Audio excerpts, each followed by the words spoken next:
Guys and girls, welcome back to Vermont Outlook's Beginner's Course on Fundamentals. In today's session, session 5, we're going to look at the types of inflation an economy can experience.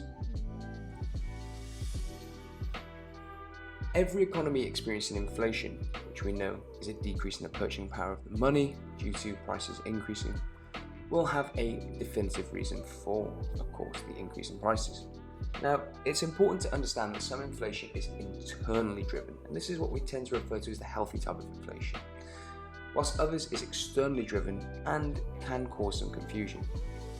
Some inflation measures are healthy to see as a result of internal growth, whilst others are driven by external influences not relevant to any internal growth whatsoever or any homegrown inflation that is a result of a healthy economy. So let's take a look at the types of inflations below in the following slides. Demand pull inflation. Demand pull inflation is due to an overall economic increase in the demand for goods and services in the economy. The increase in demand causes price levels to rise as businesses capitalize on the increase in consumer demand by, of course, raising their prices. This can happen when consumers have more disposable income to spend or when the government increases spending to stimulate an economy. The increase in spending power causes more demand, and businesses respond by, of course, raising prices to meet this demand. As a result, the prices of goods and services increase, which is known as a demand pull inflation. It is a simple equation. If you can't afford it, you can't have it, I'm afraid. And other people out there will afford it and will pull the price up. So let's say you own a car dealership. You yourself sell 100 cars a month and all cars are £1,000, or in this case dollars. You notice all your stock selling out in January and February, to the point where people are coming to your shop and looking for a car and you're empty-handed. To capitalize on this increase in demand, you raise your prices to $1,050, or in other words, 5% inflation, knowing that if demand remains high, the consumer will pay the increase as there is a limited supply of your cars. Demand is quite literally pulling inflation higher. If demand exceeds supply, firms will respond by pushing up prices. Cost push inflation. This occurs when there is a rise in the price of raw materials and higher taxes, and so on. The companies, working internally within the economy, therefore push the cost onto the consumers instead of taking a hit on their profit margins.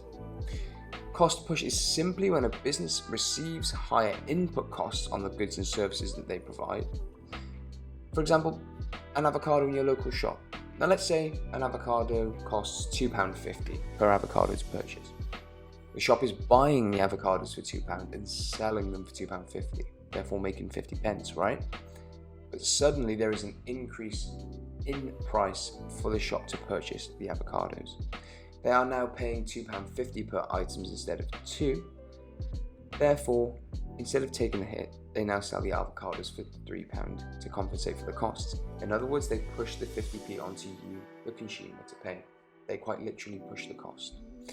As a result of the increase in raw materials, firms will have to raise their prices to maintain their profit margins, which in turn causes the general price level to increase, resulting in inflation, and of course, this will then be sustained.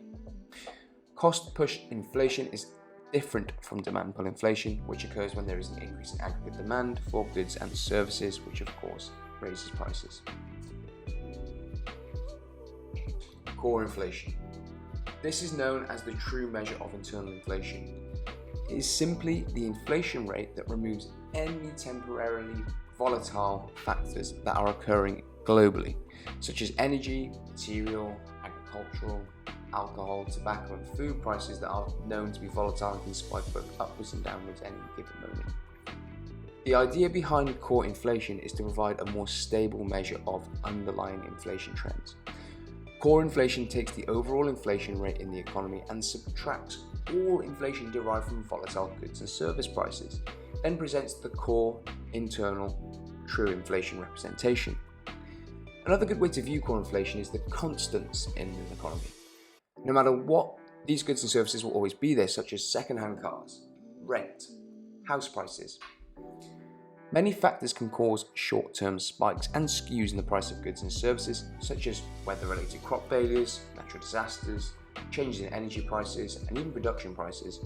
And to understand the true level of inflation inside an economy, a central bank and economists rely on the core inflation to help them identify long-term trends in inflation and make more accurate predictions about the future health and spending habits within the economy.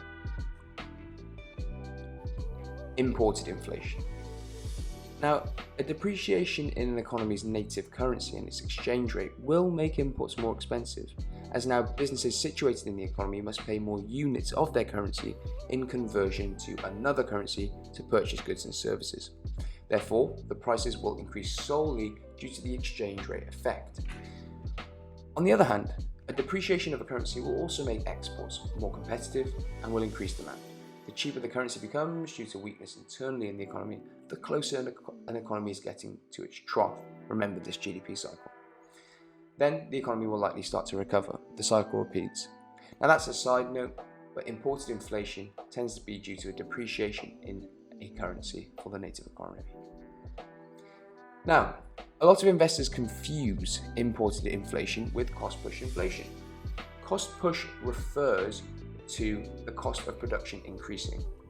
This leads to higher prices for goods and services, and this can happen when there are increases in, like we mentioned, raw materials, labour costs, or taxes. Many reasons are given to businesses to push the cost onto consumers. Now, as a result, firms will have to raise their prices to maintain their profit margins, which in turn will cause the general price level to increase, resulting in inflation. Whereas imported inflation, on the other hand, occurs when the prices of goods and services that are imported into a country increase, or the amount you have to pay for them increases. This can happen due to a variety of factors, such as an appreciation of the country's currency, the country that you're dealing with that is, a rise in the price of the native commodity, or an increase in tariffs. Sometimes it may even be a shortage in the commodity. When the price of imported goods and services go up, companies inside the economy that are importing the goods and services may be forced to raise their prices to remain competitive, which can lead to inflation. In summary, cost push inflation is caused by rising production costs, while imported inflation is caused by rising prices of imported goods and services. Hyperinflation. This is a term used to describe rapid, parabolic, excessive and out of control price increases across the board in an economy. While inflation measures the pace of rising prices for goods and services, hyperinflation is rapidly rising inflation, typically measuring more than 50% per month. This form of inflation is very rare to experience, and likely we see horrific economic conditions during hyperinflation. Hyperinflation is typically caused by an excessive increase in the money supply, often as a result of the government printing money to finance excessive spending or debt. Other factors that can contribute to hyperinflation include war, political instability, and a loss of confidence in the currency. A good example of hyperinflation and case study is Germany post-World War II. Wage inflation. Wage inflation is an increase in wages and salaries that leads to higher pay. When wages increase, consumers are likely to spend more, which ultimately leads businesses to take advantage of this increase in demand over their limited supply by increasing prices. You could argue that there is a doom loop with inflation, especially wage inflation. The higher wage inflation moves, the more money consumers have to spend, the higher prices go, and so on and so forth. And therefore the solution to controlling this, unfortunately, is that unemployment must rise and reset the wage standards in the economy. Wage inflation can be caused by factors such as an increase in labour productivity, an increase in demand for labour, an increase in the cost of living, government policies, an increase in the inflation rate, and a low unemployment rate. Now let's talk internal versus external inflation. Internally generated inflation and externally generated inflation are two ways to classify the causes of inflation. Internally generated inflation refers to inflation that is both generated and created internally within the economy due to the microactivity internally. Typically, as a result of excessive money creation, printing, or other factors such as increase in wages or cost of goods and services, this type of inflation is often caused by government policies such as expansionary, monetary, or fiscal policy. Don't worry, we're going to be covering that soon. or by structural factors such as supply chain, bottlenecks, or changes in labour market conditions, usually shortages. Externally generated inflation, on the other hand, refers to inflation that is caused by factors unrelated to the economy in focus, factors that are quite frankly out of the economy's hands, such as volatility or sudden depreciation in the native currency, trade tariffs, or changes in the price of commodities such as oil. In short, internally generated inflation is caused by factors within the economy, whilst externally generated inflation is caused by factors outside of the economy. We tend to associate internally generated inflation with economic strength, as it tends to be consumer driven, whilst external inflation tends to be relative yet non-representative of economic strength.